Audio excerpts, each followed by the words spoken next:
MDH ಜನ ಮಸಾಲಾ.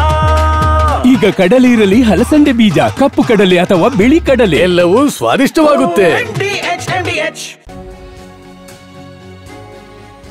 7ನೇ ದಿನಕ್ಕೆ ಕಾಲಿಟ್ಟಿದೆ ಇಸ್ರೇಲ್ ಹಾಗೆ ಇರಾನ್ ನಡುವಿನ ಯುದ್ಧ. ಇರಾನ್ ಮೇಲೆ ದಾಳಿಯನ್ನ ಇಸ್ರೇಲ್ ತೀವ್ರಗೊಳಿಸ್ತಾ ಇದೆ. 7 ದಿನಗಳಾಗಿದೆ. ದೊಡ್ಡ ದೊಡ್ಡ ಮಿಸೈಲ್ ಮೂಲಕವಾಗಿ ಇಸ್ರೇಲ್ ದಾಳಿಯನ್ನ ಮಾಡ್ತಾ ಇದೆ. ಟೆಹರಾನ್ ಮೇಲೆ ಇಸ್ರೇಲ್ ಸೇನೆಯಿಂದ ರಣ ದಾಳಿಯನ್ನ ಮಾಡಲಾಗಿದೆ. ಸಾಲು ಸಾಲು ಏರ್ ಸ್ಟ್ರೈಕ್ ಅನ್ನ ಮಾಡ್ತಾ ಇದೆ ಇಸ್ರೇಲ್.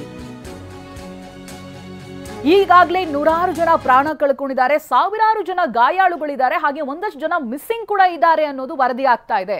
ಅವರ ಪರಿಸ್ಥಿತಿ ಹೇಗಿದೆ ಅನ್ನೋದೇ ಗೊತ್ತಿಲ್ಲ, ಮಿಸ್ಸಿಂಗ್ ಇದ್ದಾರೆ ಅಂತ. ಈ ನಡುವೆ 7ನೇ ದಿನಕ್ಕೆ ಕಾಲಿಟ್ಟಿದೆ ವಾರ್.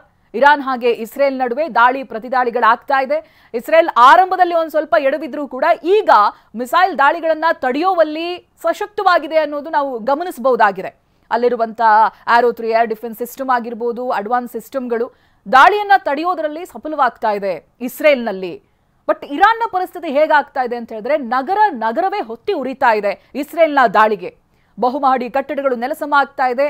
ಅದರ ಪರಿಣಾಮವಾಗಿ 600ಕ್ಕೂ ಹೆಚ್ಚು ಜನ ಪ್ರಾಣ ಕಳೆದುಕೊಂಡಿದ್ದಾರೆ. ಇತ್ತ ಇನ್ನಷ್ಟು ಇಸ್ರೇಲ್ ದಾಳಿಯನ್ನ ತೀವ್ರಗೊಳಿಸ್ತಾ ಇದೆ.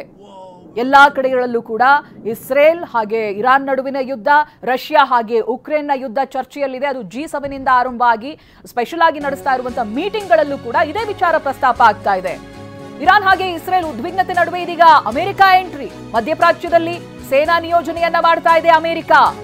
ಇಸ್ರೇಲ್ ರಕ್ಷಣೆಗೆ ತನ್ನ ಸೇನೆಯನ್ನ ಇಳಿಸಿದ ಟ್ರಂಪ್. ಮುಂದೇನಾಗುತ್ತೆ?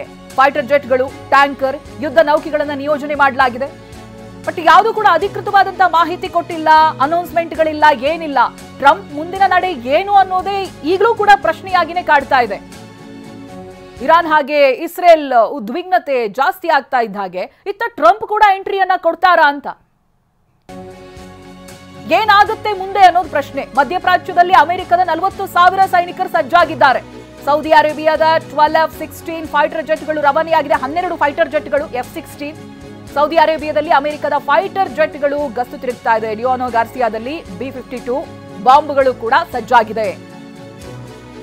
ಅಂದ್ರೆ ಎಲ್ಲಾ ರೀತಿಯಲ್ಲೂ ಸಿದ್ಧತೆಯಾಗಿ ಒಂದು ಹೆಜ್ಜೆ ಮುಂದಕ್ಕೆ ಬಂದ ಹಾಗಿದೆ. ಸ್ಟೆಲ್ತ್ ಬಾಂಬರ್ಗಳನ್ನ ಕೂಡ ರೆಡಿ ಇಟ್ಟಿದೆ. 40,000 ಸೈನಿಕರು ಸಜ್ಜಾಗಿದ್ದಾರೆ ಅಂತ ಹೇಳಿದ್ರೆ ನೇರವಾದಂತ ಅನೌನ್ಸ್ ಮಾಡದೇನೆ ಇಸ್ರೇಲ್ ಜೊತೆಗೆ ನಾವಿದ್ದೀವಿ ಅನ್ನೋದನ್ನ ಅಮೆರಿಕ ತೋರಿಸ್ತಾ ಇದೆ. ಸೌದಿ ಅರೇಬಿಯಾದ ಅಮೆರಿಕದ ಫೈಟರ್ ಜೆಟ್ಗಳು ಗಸ್ತು ತಿರುಗ್ತಾ ಇದೆ. ಡಿಯಾಗೋ ಗಾರ್ಸಿಯಾದಲ್ಲಿ B-52 ಬಾಂಬ್ಗಳು ಕೂಡ ಸಜ್ಜಾಗಿದೆ. B-2 ಸ್ಟೆಲ್ತ್ ಬಾಂಬರ್ಗಳನ್ನ ಅಮೆರಿಕ ರೆಡಿ ಮಾಡಿಟ್ಟಿದೆ. ಸೊ ಅಲ್ಲಿಗೆ ತಾವು ಕೂಡ ಅಖಾಡಕ್ಕಿಳಿಯೋದು ಸಜ್ಜು ಅನ್ನುವಂತ ಮೆಸೇಜ್ ಅನ್ನ ಕೊಟ್ಟಾಗಾಯ್ತು. ಮಧ್ಯ ಮಾತುಕತೆಗಳಾಗುತ್ತೆ.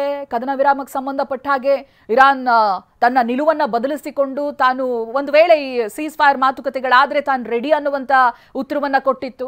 ಇದೆಲ್ಲವನ್ನು ಮೀರಿ ಅಮೆರಿಕ ತಯಾರಿಯನ್ನ ನಡೆಸ್ಕೊಳ್ತಾ ಇರೋದನ್ನ ನೋಡಿದ್ರೆ ಇದು ಇನ್ನೊಂದಷ್ಟು ತೀವ್ರ ರೂಪ ಪಡೆದುಕೊಳ್ಳುತ್ತಾ. 3ನೇ ರಾಷ್ಟ್ರ ಕೂಡ ಇರಾನ್ ಹಾಗೆ ಇಸ್ರೇಲ್ ಯುದ್ಧದಲ್ಲಿ ಮಧ್ಯಪ್ರವೇಶ ಆಗುತ್ತಾ ಅನ್ನೋದು ಈಗ ಇರುವಂತ ಪ್ರಶ್ನೆಗಳು. ಅಂತಿಮ ಆದೇಶಕ್ಕಾಗಿ ಸೇನೆ ಕಾಯ್ತಾ ಇದೆ ಅಂತ. ಆಗ್ಲೇ ಹೇಳಿದಾಗೆ ಟ್ರಂಪ್ ಅಧಿಕೃತ ಆದೇಶ ಇಲ್ಲ. ಟ್ರಂಪ್ ಇಂದ ಆದೇಶಕ್ಕಾಗಿ ಅಮೆರಿಕ ಸೇನೆ ಕಾಯ್ತಾ ಇದೆ. ವಾರದ ಒಳಗೆ ದಾಳಿ ಮಾಡುವುದಕ್ಕೆ ಅಮೆರಿಕ ಕೂಡ ಪ್ಲಾನ್ ಆಗಿದೆ. ಇರಾನ್ ಮೇಲೆ ದಾಳಿಯನ್ನ ಮಾಡುವುದಕ್ಕೆ ಅಮೆರಿಕ ಸಜ್ಜಾಗಿದೆ. ಇರಾಕ್ನ ಪರಿಸ್ಥಿತಿ ಹೇಗಾಗಿದೆ, ಹಾಗೆ ಇರಾನ್ ಕೂಡ ಒಂದು ಅಂತ್ಯ ಕಾಣುತ್ತಾ, ಸೈಲೆಂಟ್ ಆಗಿಬಿಡುತ್ತಾ? ಬಹುಶಃ ಆರಂಭದಲ್ಲೇ 1-2 ದಿನಗಳಲ್ಲಿ ಯುದ್ಧ ಆರಂಭ ಆದ 2 ದಿನಗಳಲ್ಲಿ ಯಾವ ರೀತಿಯಾಗಿ ಸೀಸ್ ಫೈರ್ ಮಾತುಕತೆಗಳಿತ್ತು, ಅದಕ್ಕೆ ಬಹುಶಃ ಇರಾನ್ ಒಂದು ಸ್ವಲ್ಪ ಗಟ್ಟಿ ಮನಸ್ಸು ಮಾಡಿ ಮುಂದೆ ಬಂದಿದ್ರೆ ಇದಿಷ್ಟು ದೊಡ್ಡ ಮಟ್ಟಕ್ಕೆ ಬೆಳೀತಾ ಇರಲಿಲ್ಲ ಅನ್ನೋದು ಕೆಲವು ಎಕ್ಸ್ಪರ್ಟ್ಗಳು ಹೇಳ್ತಾ ಇರುವಂತ ಮಾತು. ಬಟ್ ಇವಾಗ ಪರಿಸ್ಥಿತಿ ನೋಡಿದ್ರೆ 3ನೇ ರಾಷ್ಟ್ರ ಒಂದು ಹೆಜ್ಜೆ ಮುಂದಿಟ್ಟಿದೆ, ದಟ್ಸ್ ಅಮೆರಿಕ. ಈ ನಡುವೆ ಟ್ರಂಪ್ ವಿರುದ್ಧ ಭಾರಿ ಪ್ರತಿಭಟನೆ ಆಗ್ತಾ ಇದೆ ಅಮೆರಿಕಾದಲ್ಲಿ. ಇರಾನ್ ಮೇಲೆ ಯುದ್ಧ ಬೇಡ ಅಂತ ಆಗ್ರಹಿಸ್ತಾ ಇದ್ದಾರೆ. ಅಮೆರಿಕದ ಟೈಮ್ ಸ್ಕ್ವೇರ್ ಬಳಿ ಪ್ರತಿಭಟನೆ ನಡೀತಾ ಇದೆ. ಆ ದೃಶ್ಯಗಳು ಕೂಡ ಸೋಷಿಯಲ್ ಮೀಡಿಯಾದಲ್ಲಿ ಸಿಕ್ಕಾಪಟ್ಟೆ ವೈರಲ್ ಆಗಿತ್ತು. ಟ್ರಂಪ್ ವಿರುದ್ಧವಾಗಿ ಭಾರಿ ಪ್ರತಿಭಟನೆ ಆಗ್ತಾ ಇದೆ ಅಮೆರಿಕದಲ್ಲಿ. ಈಗ ಏನ್ ನಿರ್ಧಾರವನ್ನು ತೆಗೆದುಕೊಳ್ತಾ ಇದ್ದಾರೆ, ಆಮೇಲೆ ಏನ್ ಸಜ್ಜಾಗ್ತಾ ಇದ್ದಾರಲ್ಲ, ಸೈನಿಕರ ನಿಯೋಜನೆ ಆಗಿರೋದು, ಎಲ್ಲಾ ರೀತಿಯಲ್ಲೂ ಸನ್ನದ್ಧ ಅನ್ನುವಂತ ಮೆಸೇಜ್ ಅನ್ನ ಇಡೀ ವಿಶ್ವಕ್ಕೆ ಕೊಡ್ತಾ ಇರೋದು, ಇದು ಬೇಡ, ಇರಾನ್ ಮೇಲೆ ಯುದ್ಧ ಬೇಡ ಅಂತ ಅಮೆರಿಕದ ಒಳಗಿನ ಜನ ಹೇಳ್ತಾ ಇದ್ದಾರೆ, ಆಕ್ರೋಶವನ್ನು ವ್ಯಕ್ತಪಡಿಸ್ತಾ ಇದ್ದಾರೆ. ಅಮೆರಿಕದ ಟೈಮ್ ಸ್ಕ್ವೇರ್ ಬಳಿ ಪ್ರತಿಭಟನೆ ಕೂಡ ನಡೀತಾ ಇದೆ. ನೇಮ್ ಬೋರ್ಡ್ಗಳನ್ನ ಹಿಡಿದು ಯಾವ ರೀತಿಯಾಗಿ ಪ್ರತಿಭಟಿಸ್ತಾ ಇದ್ದಾರೆ ನೋಡಿ. ಇದು ಟ್ರಂಪ್ ವಿರುದ್ಧದ ಪ್ರತಿಭಟನೆ ಅಮೆರಿಕದಲ್ಲಿ ನಡೀತಾ ಇದೆ.